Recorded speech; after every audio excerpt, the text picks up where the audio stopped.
Hello everyone, लता के spiritual space में आप फिर से एक बार आप सभी का सही दिल से स्वागत है। सबसे पहले thank you so much everyone मुझे सुनने के लिए। Thank you everyone. एंड आज हम दोस्तों बात जिस बारे में करने वाले हैं वो बहुत ही डीप बात है।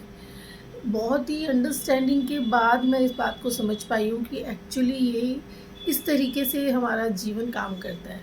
तो मैंने सोचा कि मैं आपके साथ ये थॉट्स अपनी शेयर कर लेती हूँ। I hope you will understand this. Please इसे ध्यान से समझिएगा। ओके दोस्तों, कई बार हम बात करते हैं कि फॉरगिवनेस के बारे में कि दूसरों को माफ़ करना चाहिए। हम खुद को माफ़ करें, दूसरों को माफ़ करें, दूसरों से माफ़ी मांगें। ये थॉट्स हमने सबने ये बातें हमने सुनी हैं।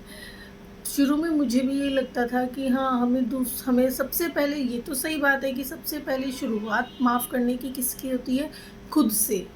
जब हम खुद को माफ़ कर देते हैं पूरे दिल से अब तक की हर एक चीज़ के लिए, तभी वहीं से हम हमारे सेल्फ लव की जर्नी को स्टार्ट कर पाते हैं।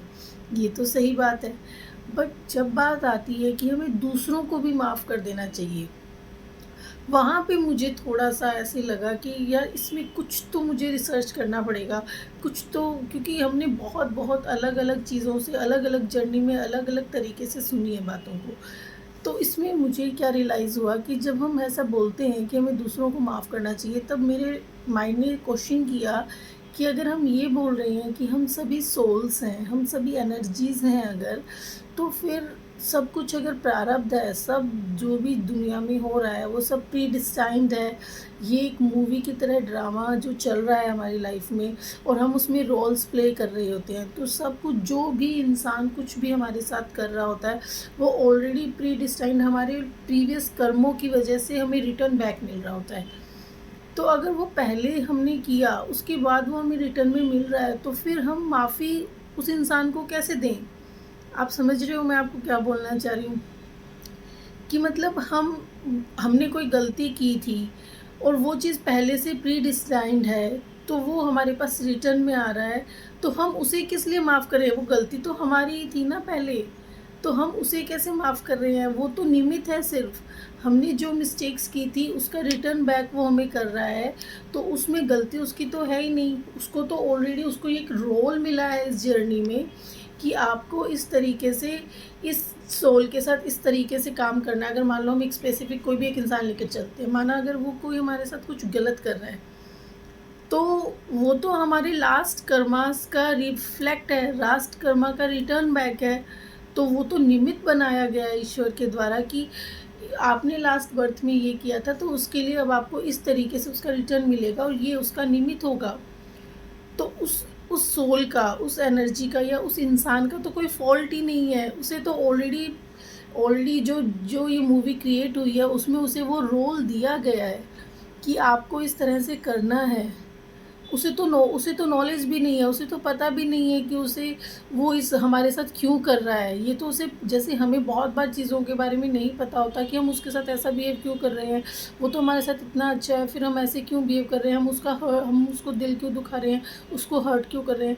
ऐसा कई बार लगता है कि हमें तो पता ही नहीं होता है, बट वो हम निमित्त होते हैं उन चीज़ों के कि हमें किसी इंसान को रिवर्ट इस तरह से करना है। हमें बहुत बार चीज़ें पता ही नहीं होती है कि हम ऐसा क्यों करते हैं, पर फिर भी हम करते हैं।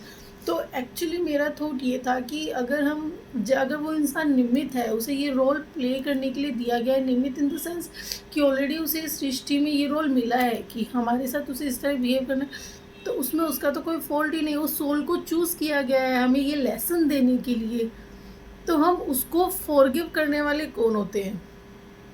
हम तो कोई भी नहीं होते। वो तो ईश्वर के द्वारा चूज़ की हुई सोल है कि उसे हमारे साथ इस तरह बिहेव करना है।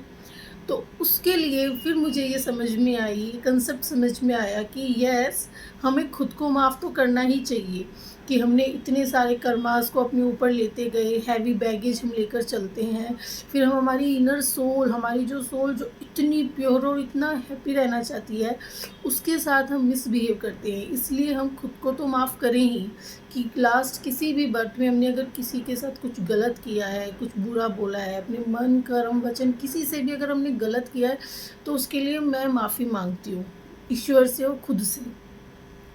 पर दूसरों को माफ़ करने की बजाय वो माफ़ी भी हमें खुद से ही मांगनी चाहिए कि हमने अगर कोई इंसान हमारे साथ गलत कर रहा है तो वो मुझे एक लेसन देने के लिए आया है, ना कि वो उसका ट्रू इंटेंशन है कि वो गलत करे। वो उसे रोल मिला है कि हमारे साथ इस तरह बिहेव करना है, तो उसके लिए भी मैं खुद को ही माफ़ करूँ कि यस, मैंने कभी इसके साथ कुछ गलत किया होगा या मैंने इसके साथ नहीं तो किसी और के साथ ऐसा ही सेम रिपीट किया होगा। तो उसके लिए मैं माफ़ी मांगती हूँ दिल से, उस सोल से भी, ईश्वर से भी और खुद से भी। तो ये कंसेप्ट मुझे समझ में आया। I hope you will understand this. अगर ये डीप बात है, अगर आप प्लीज़ समझ पाओ तो समझिएगा कि हम एक्चुअली दूसरों को माफ़ नहीं कर सकते, उस पर तो हमारा राइट ही नहीं है। हमें माफ़ करना ही किसको है? सिर्फ़ खुद को, अपनी सोल को। हमें ईश्वर से माफ़ी मांगनी है खुद के लिए, और खुद को ही हमें माफ़ करना है। हम दूसरों को सिर्फ ब्लेसिंग्स और प्यार रेडिएट कर सकते हैं।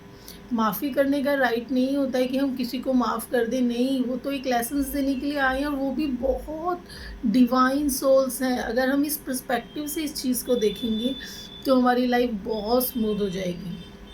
I hope you like this video. Thank you everyone. Radhe Radhe.